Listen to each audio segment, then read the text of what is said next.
Hello, welcome to Somerset News Network. I hope you've had a good Christmas. We had a lovely time with the family. And I got some great Christmas presents. Christmas presents. Forgot. There we are. Webcam light. New innovations, new computer, new light. Now you can see me in all my lovely glory. What are we going to talk about today? Well, my wife is a great Strictly fan, but I'm afraid she was not happy about the Strictly Come Dancing being won by a man in a dress. Let's face it, it was a drag queen. The BBC are obsessed with trying to create the norm that men dress as women. Look at their past. Jimmy Savile.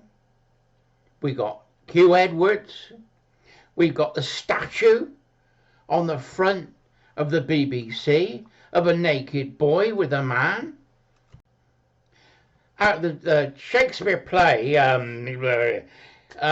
Tempest. Yes. Tempest and Ariel, is it? I don't know. Put a comment down below and put me right if I'm wrong.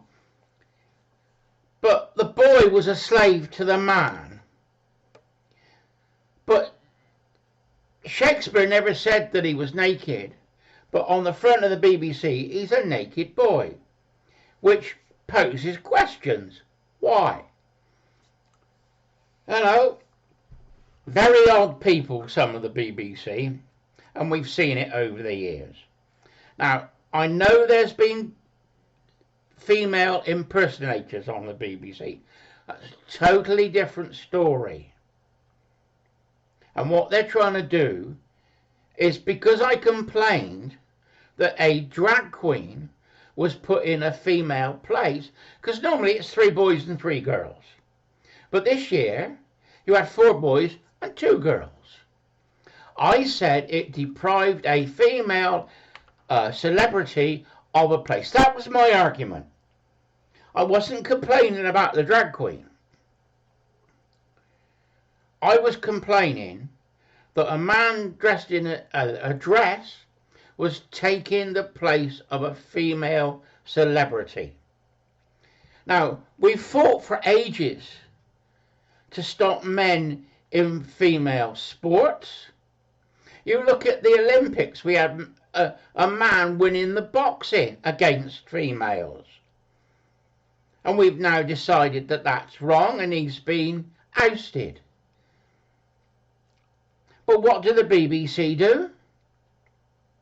They put a man in a dress in what I would say was a female spot. That was my argument. I'm not against people dressing as women. If he wants to dress as a woman, that's entirely up to him. But I don't think it should be before the watershed. Now, you've got pantomime, and you've got the pantomime dame. I was geared up to play the pantomime dame in a pantomime, but I ended up doing other roles. But it's acting. You know, it doesn't mean that I'm gay. It doesn't mean that I'm transgender. It's just an act. A man dressed as a woman.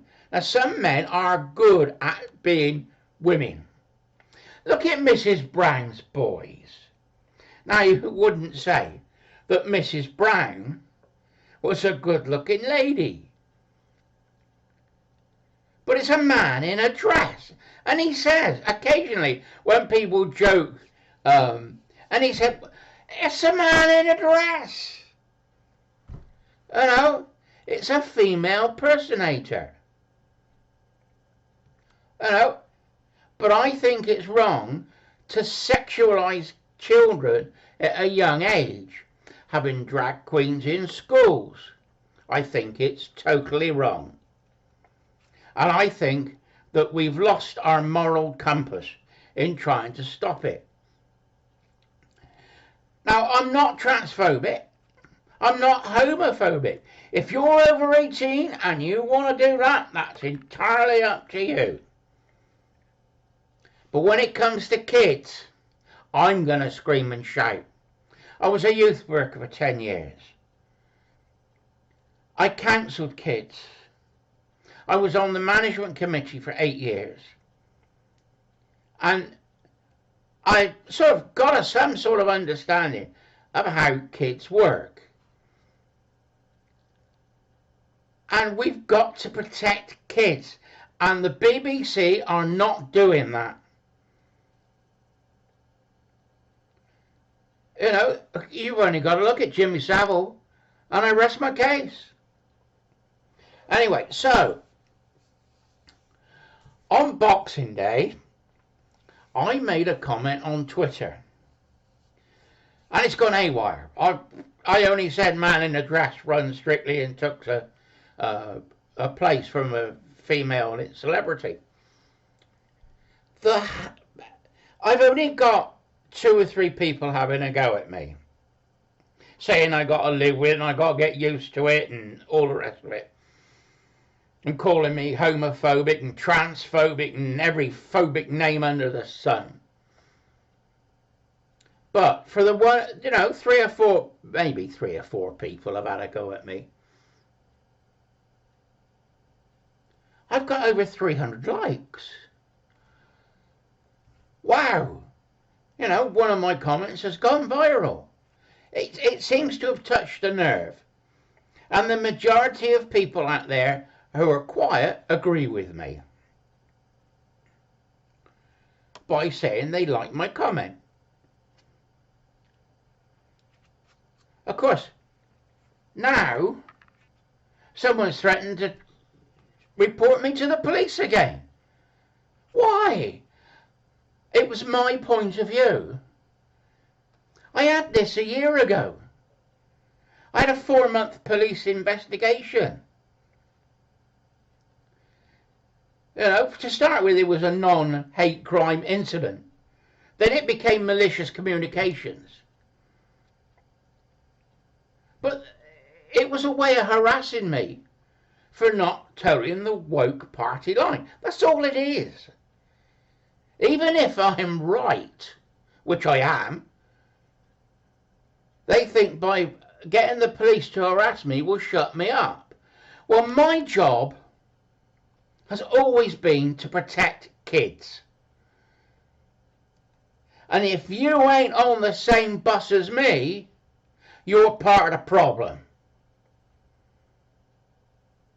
If you're woke enough to go down this road that transgenderism and homosexuality, promoting it on daytime television is okay, then you have lost your moral compass.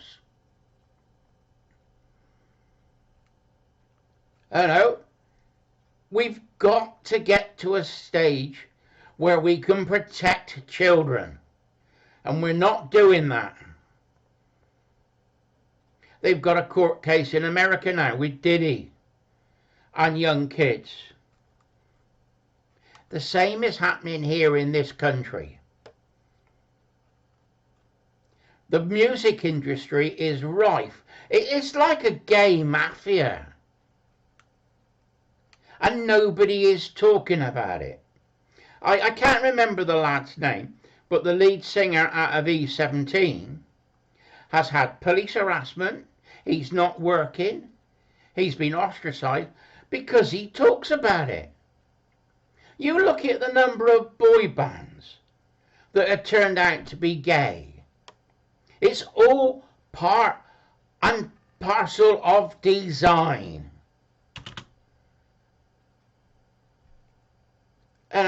By the people and the elites to normalise a lifestyle. And somebody has to put a stop to it somewhere. I'm shouting out about it so that we can protect kids. And if we all stand together and say, hang on a minute, this ain't right. We got to have some moral standings here. Then perhaps we can redress the balance. Anyway, that's my Christmas story over and done with. Onwards and upwards. My next video is going to be about my new idea for 2025. I'll tell you about that in the next video.